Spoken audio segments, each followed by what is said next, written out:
lots of sporting actions took all over the place at just the concluded weekend. I am Aidan Lubem, and I'm not alone in the studio this morning to be dissecting those burning matters with you. A very good morning from the top of the table. Yeah, this is just a very good way an Arsenal fan will say good morning to you for like 2 weeks, so you should just get used to it. All right, so like you said, interesting weekend we had, no doubt, but a bad one for Nigeria as in the world of basketball and also football, as the D-Tigers failed to win Angola, though they actually won Guinea, but failed to win Angola and lost to Ivory Coast again. While for the football side, Nigeria lost out to Ghana. We don't know what we've done to our neighboring African countries that they're dealing with us this much. But whichever way, I am Richard Badung, more to dissect in the world of sports this morning. All right, quickly beginning from the local scene as usual. Let's let you know that Nigeria's representative at the WAFU B Women's Champions League qualifiers, Bayelsa Queens, lived up to expectations as they defeated USA FA of Burkina Faso in the final group match. The Nigerians champions began their campaign in the tournament with a 5-0 thumping of Atleta Ladies of Togo. They then drew goalless with their arch rivals Ampem Dakoa Ladies of Ghana to maintain their position on top of the table. It was the Falconers returnee Floris Sebastian opened the scoring in the 5th minute against USFA before Lala Traore leveled the scoreline for the Burkina Babes in the 15th minute.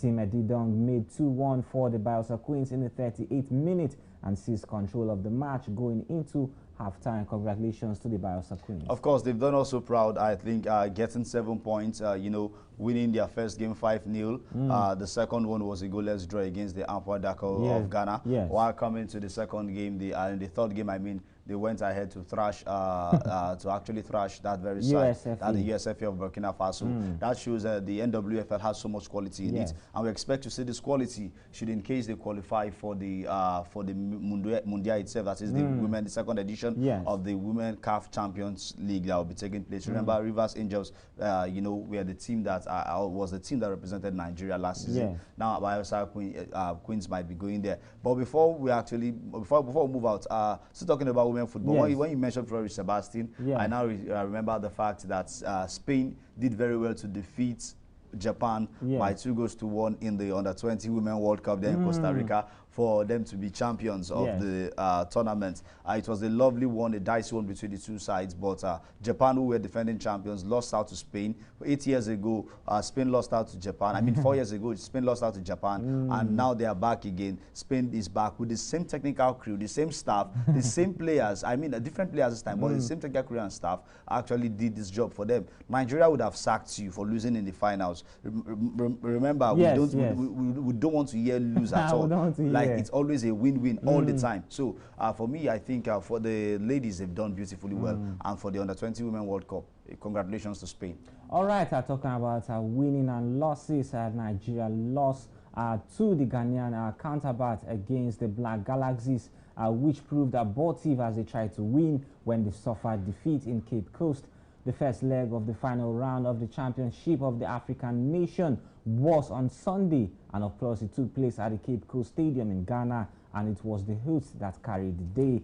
The Nigerian side controlled the game in the first half and had their own fair chance through Joseph Onoja, Babatunde, Abubakar Adamu, but they failed to take advantage.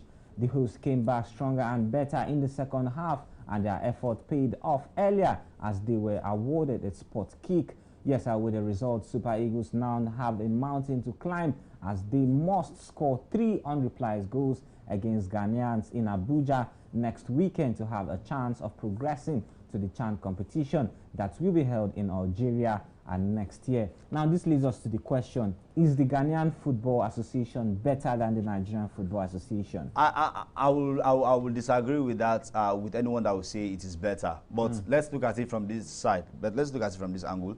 The Ghanaian league ended before us. Yes. The Ghana national team, the local players had enough time to, you know. Now, what played there was organization of the league. These local players are coming from your league. But your league ended. After your league ended, now take out these players immediately, start working with them, play friendly matches. Well, you didn't play friendly matches with top teams. Rather, you're playing friendly matches with Plateau United. You're playing friendly matches with Mahanayam FC. Teams we know ordinarily you will beat or you will get a draw. You know, we know Plateau United is a strong team, but some of their players were in that particular. Now, all those things actually counted for us. Organization of the league was so poor. Remember, Coach Salisu Yusuf agreed to the facts last week Thursday that this particular side, the Ghanaian national team, the Black Galaxies, they're in good form. He said admitted, he admitted that in good form, but that won't stop Nigeria from getting the results. Now, where is the result? See, I doubt it. On strong authority, I doubt it if we can get 3 goals. Yeah, these guys might come, look for just 1 goal and seal the defense line. We'll struggle all through. We have quality players, but that's to tell you that the Ghanaians organizations actually, or in their league organization, is better than Nigeria's, and they know when they are starting. We don't know when we are starting our league because preseason must be played and other things must actually take place. We don't know, so it may become November, December, and these guys might start their league next month, and you see them, you know, doing well. That's what we're talking about. Nigeria might not qualify for this one. I'm so sorry to say this. Of course, after failing to qualify for the World Cup, now again it looks as if Ghana are going to deny Nigerians the second time of getting that participation, that ticket, because recall that the national team are not defeated, although they claim that as ticket ahead of Team Nigeria. And of course, now moving away from football now to basketball, where Nigeria's national men's basketball team, the Tigers, suffered another defeat in their quest to qualify for the 2023 FIBA World Cup as they lost 67-70 to Angola in their Group E match. The Tigers are vying to pick one of the 5 slots for African teams at the 2023 FIBA World Cup. Up next for Nigeria in the next window of FIFA World Cup qualifiers is a game against Ivory Coast on Friday, February 24, 2023. Another sad weekend we had from these particular ones. We're actually hoping, you know, with what we've seen, likes of George Okoji, the likes of Metu, who actually joined the team. We are thinking, and Coach Mike Brown, who came back to the team, we are thinking we are going to get a good result. But the D Tigers didn't become the D Tigers. Maybe the ban affected them. In 3 matches, they were able to just win 1, and they lost 2. A sad one for them. I think we just look for better days when they return next year for the competition. All right, moving up into the international scene, and starting off with lawn tennis, where American great Serena Williams, impending farewell to the court, will be the most of the attention when an intriguing U.S. Open packed with storylines begin today. Of course, British teenager Emma Raducanu's defense of the women's single title is another proposition, while British men's #1, that is Cameron Norrie, tries to back his run to the Wimbledon semi-finals with another strong performance at a major. Spain's Rafael Nadal has only played once since pulling out of the Wimbledon through injury, but has the chance to extend his men's singles record of 22 titles just in the soonest time with his rival, which has been disallowed to play. That's Novak Djokovic. I think Novak Djokovic is saying he's not coming. Why they said they disallowed him, I don't know. But whichever way, we know he's not going to play. For Serena Williams, we'll be waiting to see her last tournament in the world of you know, tennis. Like I said some weeks back, it's long overdue for this woman to retire. We just need her to take the bull by the horn and do the needful. She can become, you know, she can just become advisors to all these people, and she mustn't be the one to you know, get it. She mustn't be the one to get it. That's just the fact. It's just the fact. So whatever it is, I just feel it's just the best time for her to retire now. Of course, let's bring you the fixtures of the actions that took place in the EPL just this concluded weekend. Like we said earlier, it was a very, very interesting weekend. We saw the likes of Liverpool defeating Bournemouth by 3 goals to 9-0. Sorry, that was the biggest win. 9 goals without Mohamed Salah assisting or even scoring. I was like, what happened? A very shocking one. 9 goals for Liverpool against Bournemouth. Of course, recall that this is their first win, and they came really heavy on the team. Yes, I think they are now 5th. I mean, behind Manchester United with 5 points and 8 goals difference. Yes. United have -3 goals difference. So in the coming weeks, and Arsenal will be playing United in the next 2 games. So you should know, of course, Man U is getting to, it will get closer to losing another 3 points. Are you sure? Because Aston Villa will be defeated this week. This weekend we're about to enter. I like your confidence. Then after that, Arsenal will also, Man U will be brought down.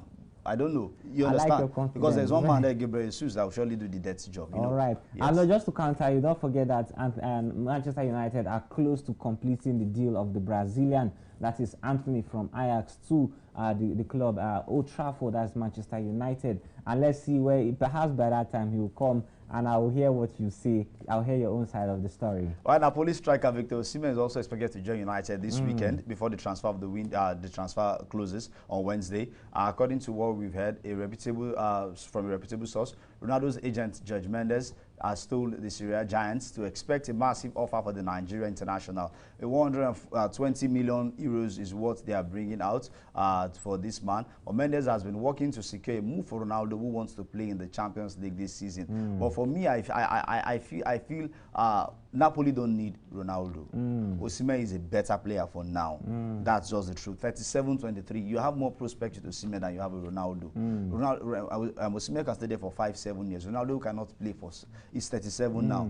38, 39, 40. We know the Portuguese can't do those runs again. We know he can't do those dribbles. His shots are not as powerful again. It's just the truth. Body don't heavy for him. That's just the truth. So at some point, you should consider all this. And for Anthony, he will surely be a good player for Manchester United. But the question is, who goes down to the bench? Zidane Sancho, Anthony Elanga, or you bring out Marcus Rashford? All these players are in their good form now. So United will surely be first. Will surely be first to do something, and maybe one of these players will just be on the bench for Anthony when it comes. For Osimhen is an outright striker, definitely. He takes the number 9 shirt and plays from there. Every other person will watch him. All right, that's the much we can take on today's edition of Sports Recast, a recap on Hughes TV. We trust you had a wonderful time. Join us Wednesday for more exciting stories in the world of sports. I am Ainan Lubem. Once again, good morning from the top of the table. I am Richard Badung. Thank you for watching. Yes.